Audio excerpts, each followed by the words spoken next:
Mariela, buenos días, ¿cómo estás? Estás al aire de la 100.3 Radio X, el programa Despertar Boliviano que se emite todos los domingos de 8 a 11 de la mañana. ¿Cómo estás? ¿Cómo estás, Modesto? Muy buenos días. Un gran saludo a toda la audiencia del Despertar Boliviano. Gran gusto por contactarme contigo, Modesto. Bueno, Marinela, pasé el audio que estuviste con Virginio Lema. Ajá. De dos militares piden juicio abreviado y complican a Áñez y a sus camaradas. Con esto del juicio abreviado quiero hablar contigo para que ponerlo en contexto y que la gente se entere si haciendo esto, pidiendo esto los militares, le Bueno, esto dan la no, este tema del proceso abreviado no lo han declarado los abogados ni de Terceros ni de Jarjuri. Palmiro Jarjuri, que está en Patacamaya, y Terceros, que está en Palmasola, en Santa Cruz. Resulta que primero están en dos recintos penales separados. No hay forma de que se hubieran contactado. Pero, y lo digo porque el abogado ha declarado que no conocía del tema, y sin embargo lo anuncia el ministro Lima. Él indica que tanto el general Terceros como el general Jarjuri se van a acoger al proceso abreviado. Y el proceso abreviado involucra, Modesto, un reconocimiento tácito del delito. Entonces, yo había sospechado hace mucho tiempo el hecho de que a Palmiro Jarjuri, que era masista declarado, una persona que por supuesto siempre ha operado para el movimiento al socialismo, tenía carnet del movimiento al socialismo, pese a que se lo prohíbe la institución castrense, lo propio Terceros, resulta que terminen declarándose culpables bajo el mismo libreto, sin haber estado juntos, sin que el abogado conozca. Esto pone en evidencia de que esto solamente es algo planificado, algo previamente planificado. He llegado al extremo de sospechar que este Palmiro Jarjuri nunca está en la cárcel, por eso lo llevaron allá a Patacamaya, donde por supuesto está lejos de la mirada ciudadana, de la mirada de los periodistas y todo aquello. Y en el caso de Terceros, obviamente, en Palmasola, los presos entran y salen como les viene en gana. El caso del general Mendieta, que es un hombre reconocido como más probo, un hombre reconocido como más correcto, por supuesto desconocía todo este tema. La esposa me contaba que incluso los otros generales no querían acercarse, es decir, las familias no querían acercarse como si fuera el leproso del caso. Aparte de todo, no les permitían sacar documentos que eran públicos, les ponían toda clase de trabas. El hijo también me comentaba esto en una entrevista. Y por supuesto, me pregunto, ¿de dónde sale el ministro Lima a decir que se van a ir a un proceso abreviado y que esto involucra un tema muy grave, Modesto, que es el reconocimiento del delito? ¿No? Esta es Estamos una... hablando, Marinela, espera, estamos hablando que ahí se llegaría a reconocer que fue golpe. Claro, es un reconocimiento tácito de que hubiera habido un golpe. Entonces, hay un tema por un lado. El tema es que todos los abandonaron a los tres. Esto está claro.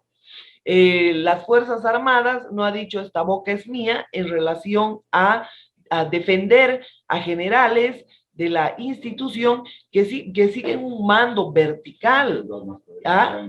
Y que han dado 30 años de su vida, más de 30 años de su vida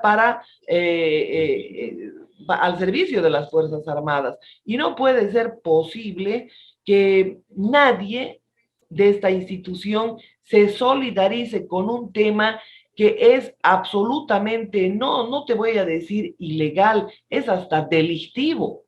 Es decir, endilgar un tema, inventarse un tema, porque si has escuchado el audio, si la gente también ha escuchado el audio de la conversación con Virginio Lema, habrán escuchado que estas personas han sido convocadas a una conferencia de prensa a posar en las fotos por Calimán, que está libre como el viento, que el gobierno lo ha liberado. Si bien está declarado en rebeldía, han permitido que este escape está bajo la protección del gobierno.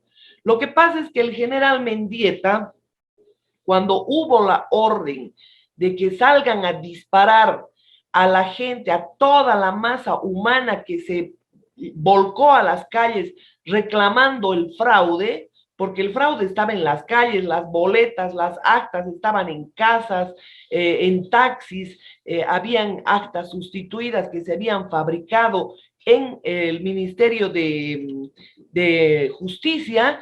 Héctor Arce Saconeta dio una orden para que la gente vuelva a su trabajo, ciertos personajes que trabajaban en ese ministerio vuelvan a su trabajo. Están las comunicaciones de WhatsApp, están los audios telefónicos, donde dice tienes que volver, hay una orden del ministro, esas declaraciones están en fiscalía para hacer actas.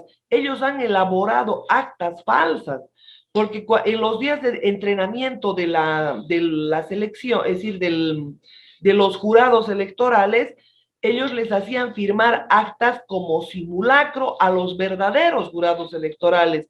Estas firmas las han escaneado y están las declaraciones del personal del Ministerio de Justicia Modesto que indican que los han convocado de noche para elaborar actas, es decir, para falsificar actas. ¿Y cómo puede ser posible que se siga sosteniendo la idea de golpe cuando es el general Calimán que le da una orden al general Mendieta para salir a reprimir toda esa marea humana que había en las calles reclamando por el golpe? El general Mendieta le dijo a Calimán, póngamelo por escrito. Y obviamente Calimán no quiso comprometerse, no quiso poner por escrito la instrucción y acto seguido los entrampó a los generales, porque los llamó a una conferencia de prensa, los puso a su alrededor para la foto de la posteridad, donde ya tenían el libreto del golpe, solamente que los han jalado de la nariz a los generales para hacerlos posar en una foto para que el aliado, el compadre, el compinche de Evo Morales, que es el general Calimán, él diga que exigían la renuncia de Evo Morales, cuando no había necesidades y ya se dio a la fuga. Entonces, eso les ha servido para activar todos los medios globalistas como el Washington Post, el New York Times, el Intercept, una cantidad de blogueros comunistas que tienen, a los que reparten millones del narcotráfico y que están defendiendo a estos mafiosos que pertenecen al crimen transnacional organizado, que trabajan con terroristas, que ha liberado Pedro García Sayán, el funcionario de la ONU que se apresta a llegar en febrero, el 15 de febrero a Bolivia. ¿A qué? A cambiar la constitución. Entonces, esto obedece a un complot contra la región, Modesto.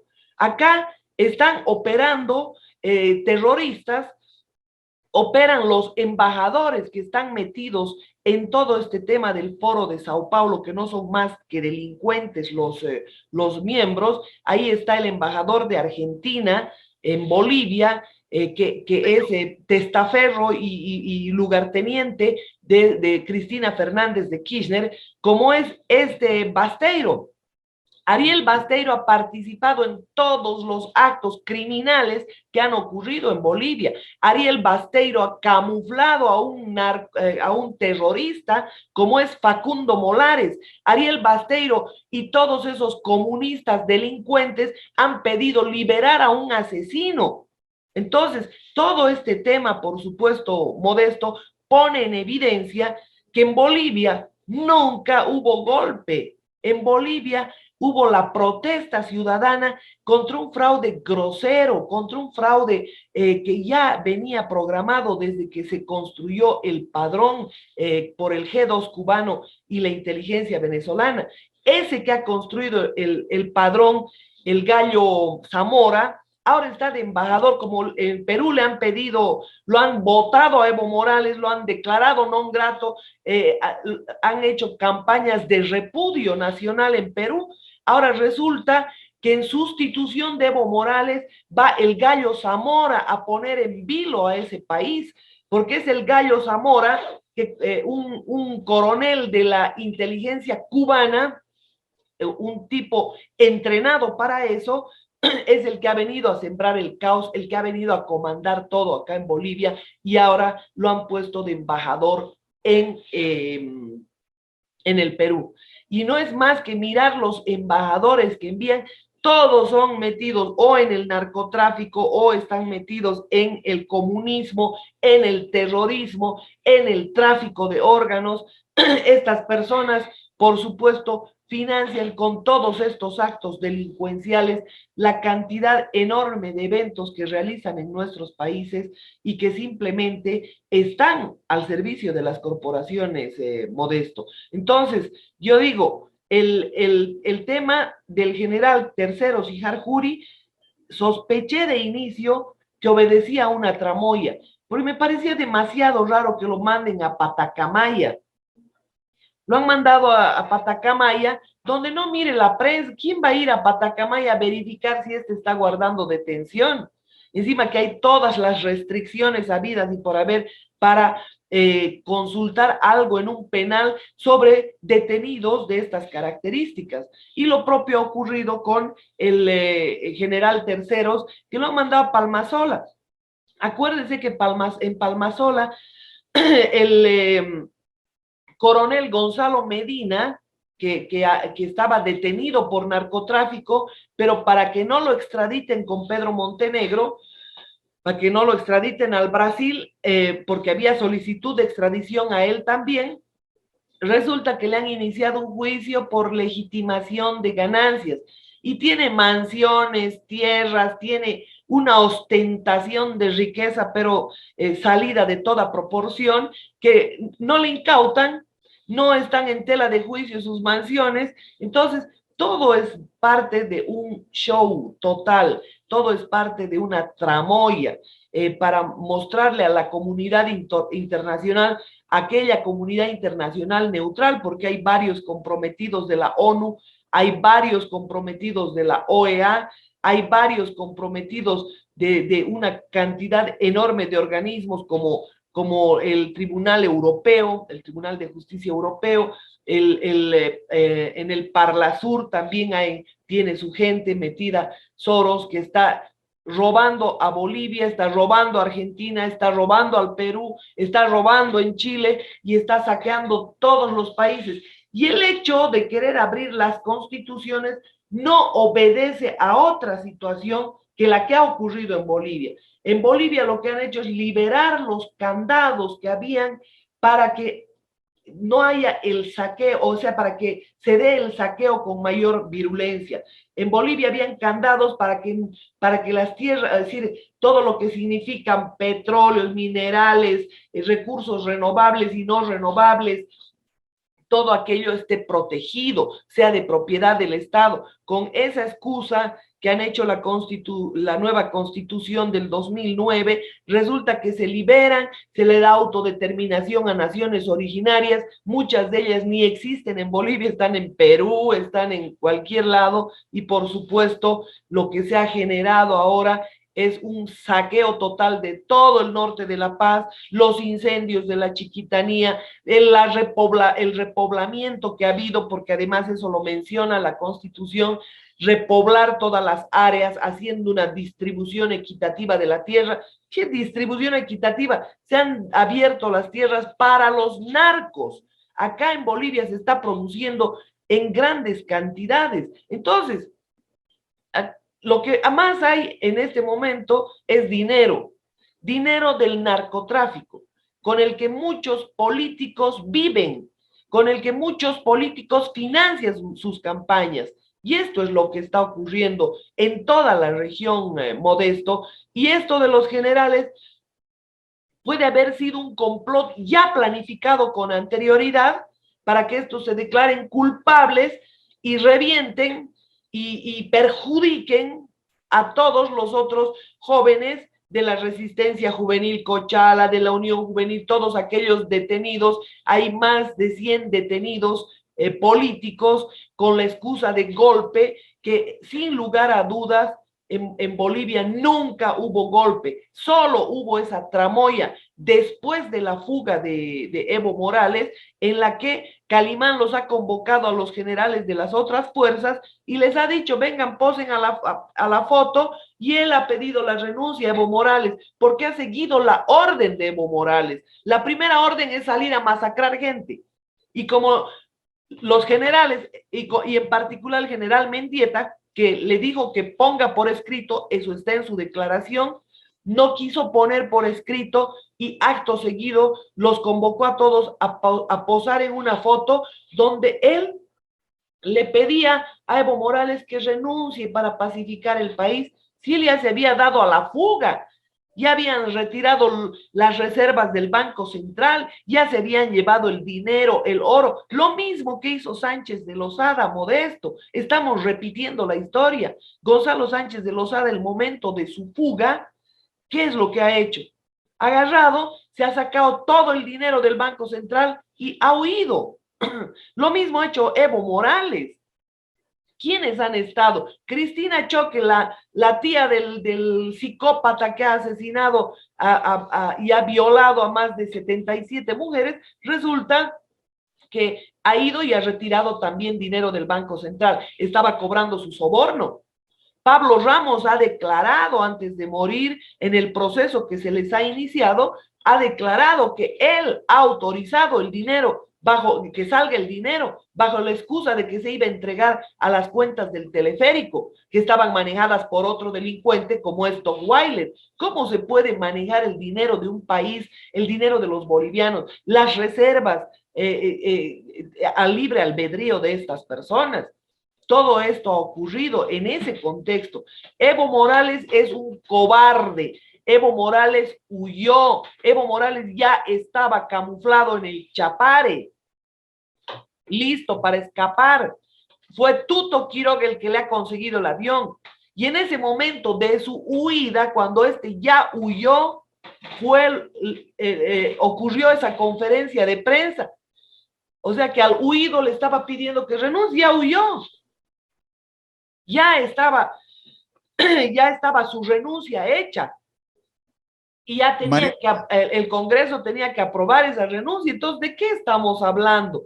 De que tanto el general Terceros como el general Jarjuri están participando en un cochino complot contra Bolivia, porque en Bolivia, debo decirle una y mil veces, nunca hubo, nunca hubo golpe, siempre hubo fraude. ¿Cómo puede ser posible que se detenga tanta gente solamente por haber defendido yo, por ejemplo, recuerdo a la gente de la Resistencia Juvenil Cochala, cuando los masistas entraron? ¿A qué entran los masistas? A destruir las ciudades, a romper vidrios, a asaltar casas. A eso entran. Yo le puedo mostrar lo que hicieron el 2009, le voy a mandar unas imágenes, Modesto, para que vean lo que hicieron cuando asesinaron a Cristian Urresti, y después se trajeron un albañil de Sacaba para emparejar muertos. Es decir, ese albañil que se cayó de las escaleras, resulta que lo trajeron para decir que lo habían matado aquí en Cochabamba. Y ese mismo tipo de trampas a la que nos ha acostumbrado este gobierno, por supuesto, ha ocurrido en aquel momento de la huida de Evo Morales, cuando él ha renunciado y se ha dado a la fuga. Marianela, a ver, suponete que vaya al juicio abreviado estos dos generales. ¿Cómo hace? A ver, estamos hablando, vos hablabas de la juventud cochala, juvenil, pero yo te digo, salió Bolivia entera a marchar. Salió Bolivia entera, salió en todas las redes, lo he visto yo, mediante internet uno hoy tiene la facilidad de informarse. Pero ¿cómo hace el gobierno para tapar los mandatos de los legisladores ya vencidos, que una reconocida, porque fue sucesión de cargo, la de Yanine Áñez? ¿Cómo hace Eva Copa mayoría tenía el masismo, reconocieron el gobierno de Yanine Áñez y les extendió el mandato. ¿Cómo se hace para tapar eso, para desmentir No eso? tienen forma. O sea, no hay forma legal. Lo que pasa, Modesto, es que si tuviéramos una justicia independiente y proba, estas cosas no ocurrirían bajo ninguna circunstancia. No tendría que haber, si habrían detenidos, tendría que ser Evo Morales, los asambleístas, el fiscal general, toda esa pandilla de delincuentes que lo único que han hecho es encubrir todos los delitos. Acá los únicos detenidos tendrían que ser ellos. Pero tú sabes que todos los órganos de poder están secuestrados por el poder del narcotráfico. ¿Qué es lo que han pactado con Yanine Áñez? Lo primero que han pactado es la prórroga del mandato de los delincuentes de la Asamblea, porque no son otra cosa. Permíteme, no estoy utilizando un adjetivo calificativo de manera arbitraria y lo reitero, estoy utilizando lo que le corresponde a cada uno y hay que decirlo por su nombre. O sea, ¿qué tienes en esa asamblea? Gente que esté involucrada en una cantidad enorme de delitos, ¿ya? Desde violaciones hasta falsificaciones de documentos. El presidente de diputados de aquella época se llamaba Sergio Choque. Y Sergio Choque ha falsificado sus documentos. Tenía una cantidad enorme de procesos penales, no solamente por violencia, por estafa, tenía una cantidad de 17 procesos más o menos, y resulta que este ha cambiado su apellido, el orden de sus apellidos, y listo, ha entrado a la asamblea. ¿Quién es Eva Copa? La que ha dinamitado el Congreso de la Confederación Universitaria Boliviana, y que había un informe en la Universidad UPEA del Alto, y esta lo que ha hecho es hacer otro informe y falsificar las firmas de las autoridades. Con eso se ha habilitado como senadora. Y ahora, obviamente, era senadora del MAS, solamente que en ese momento no existía, no la tomaban en cuenta.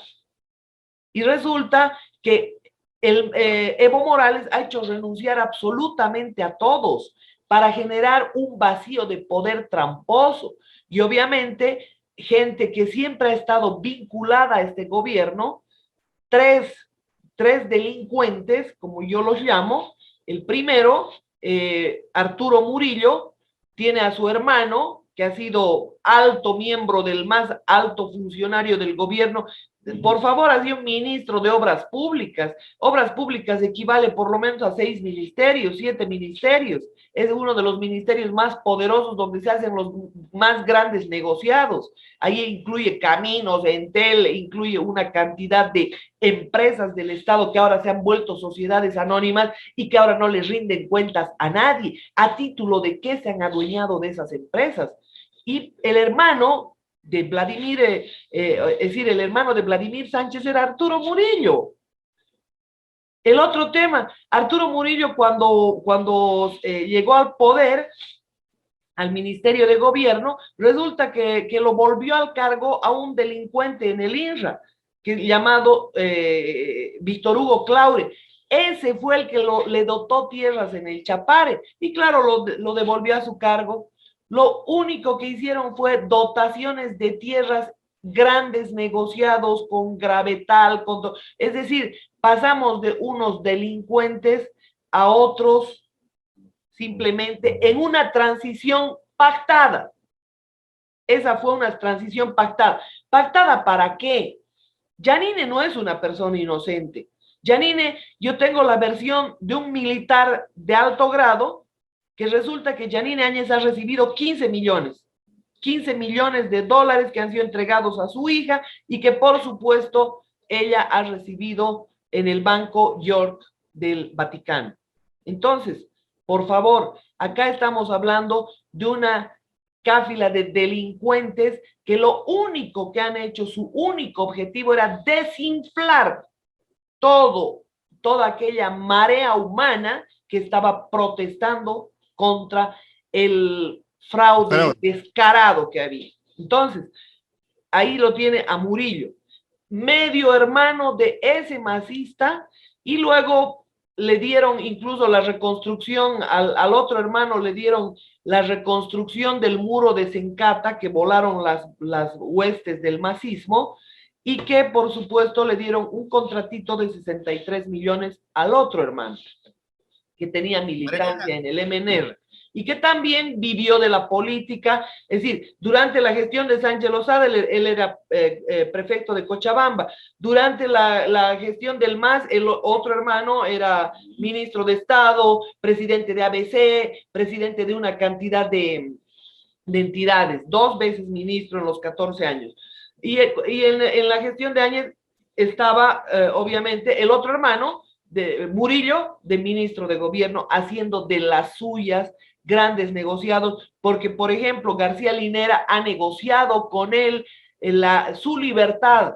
Nadie lo nombra García Linera porque ahora es el hombre más rico de Santa Cruz, pertenece a la oligarquía cruceña y está negociando con la oligarquía chilena precisamente el tema del ferrocarril, que es de propiedad de los bolivianos, está a nombre de un palo blanco, de un testaferro, ya no voy a decir palo blanco, testaferro de estos, porque por supuesto este Gil, que no tenía dónde caerse muerto y ahora se ha convertido en un millonario en Bolivia. Entonces, ahí tiene una cantidad de ejemplos de que todos estos son unos vividores de la política, ¿eh?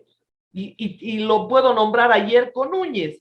Yerko Núñez, resulta que en el escándalo del Catanas, en el Catanas está involucrado Juan Ramón Quintana. En el Catanas está involucrada Nemesia Chacollo. En el Catanas está involucrado Evo Morales. ¿Qué sucede en el Catanas? El Catanas ha sido el negocio más grande que ha habido en Bolivia de prostitución, trata y tráfico de personas. Se ocurrían los escandalosos, los hechos más escandalosos en ese lugar. Y este personaje, el Catanas, tenía así como los hijos del Chapo Guzmán, credencial para ingresar al Parlamento, para ingresar a la Cámara de Senadores, de Diputados. ¿Ya? ¿A título de qué puede tener credencial un tipo que está manejando, que hace de testaferro en todo lo que es la prostitución? Y esto se ha identificado en el proceso penal, porque esta persona se descubrió porque violaba a sus hijas. Durante largos años quería tener hijos y bueno, una de las hijas logró liberarse y era pareja del hermano de Yerko Núñez. Yerko Núñez era el ministro de la presidencia, como todos saben, que ha hecho y deshecho también del Estado, mientras Yanine Áñez recibía el dinero a manos llenas, porque llegan sobornos del narcotráfico, llegan sobornos de carteles que buscan la protección, es decir, todo... Ah, perdón. Llegan sobornos también de empresas del Estado, es decir, de obras que adjudica el Estado, de las tierras que se adjudican a la gente, o sea, sobornos por todo lado, porque acá se cometen latrocinios. Yanine Áñez, como me dijo en una entrevista la ministra, que ahora ha generado un escándalo contra esos 3 personajes, la ministra era de comunicación, la ministra Roxana Lizárraga, ella me dijo que se estaba haciendo, mientras ella se hacía cirugías plásticas de la cara, del estómago, se aumentaba senos y no sé cuánta historia, estos 3 delincuentes hacían lo que les daba la gana en el país. Y estoy hablando de Yerko Núñez, estoy hablando de ¿cómo se llama? Bueno, Arturo Murillo y el otro.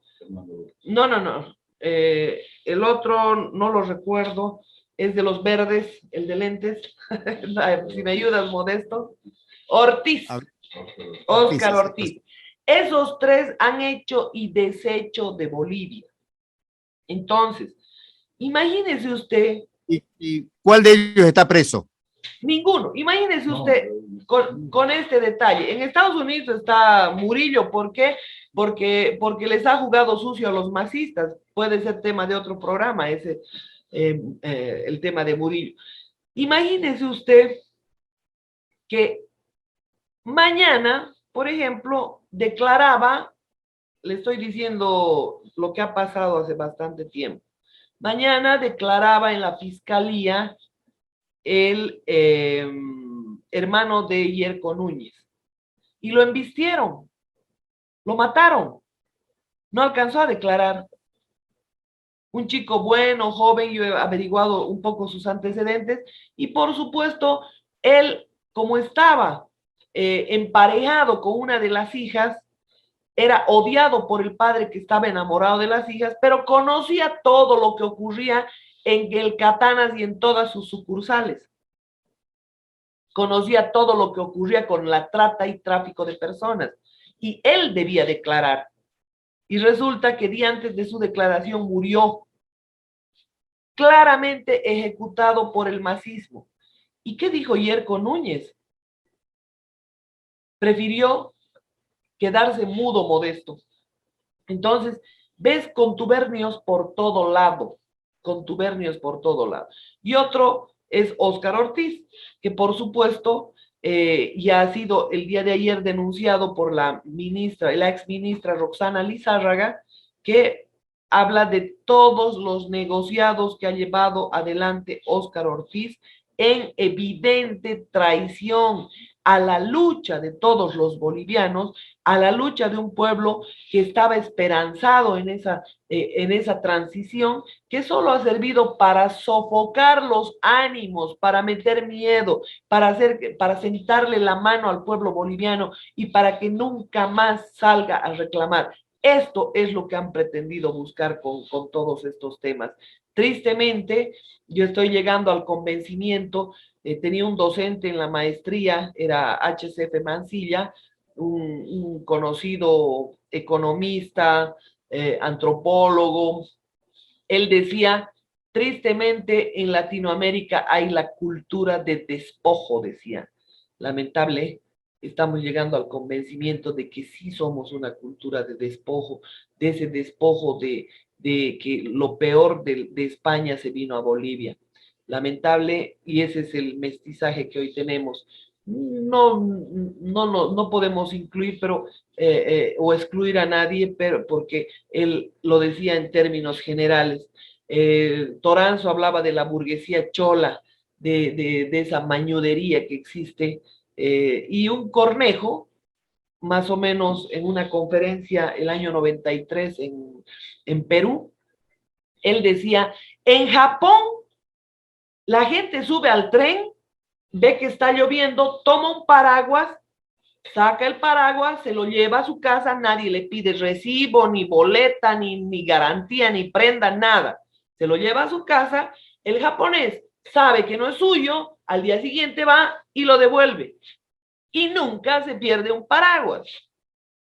Y él decía a modo de broma, igual que en Perú, y los peruanos estallan en risa, estallan en carcajadas, ¿no? Son Entonces, culturas muy diferentes. La verdad, el informe completo, Marinela, para que la audiencia del Despertar Boliviano se informe. Vamos a tocar el próximo domingo eso que me decías que podemos hacer un programa aparte, por supuesto que lo vamos a hacer. Yo te agradezco todo este concepto realmente de información que nos brindás a nosotros acá en la Argentina, y hay mucha comunidad boliviana, creo que una de las mayores de Latinoamérica está en Argentina, Chile y Brasil. Y por supuesto nosotros los bolivianos acá en la Argentina queremos informarnos y por supuesto llegamos a las fuentes donde realmente son confiables. Sos una persona muy confiable, de información, digamos, de mucho muchísimas gracias. estudio, mucho trabajo, y eso uno lo valora muchísimo. Te mando un abrazo grande, Marinela, a vos y a todo tu equipo. Estaremos mañana en contacto, por supuesto, por otro día, así que un abrazo grande a la distancia. Un gran abrazo, Modesto, muchas gracias a toda la gente y por supuesto, lo primero que debemos hacer como periodistas es actuar con ética, procurar que realmente todo lo que nosotros digamos sea a pesar de amenazas y a pesar de cualquier tipo de vicisitudes.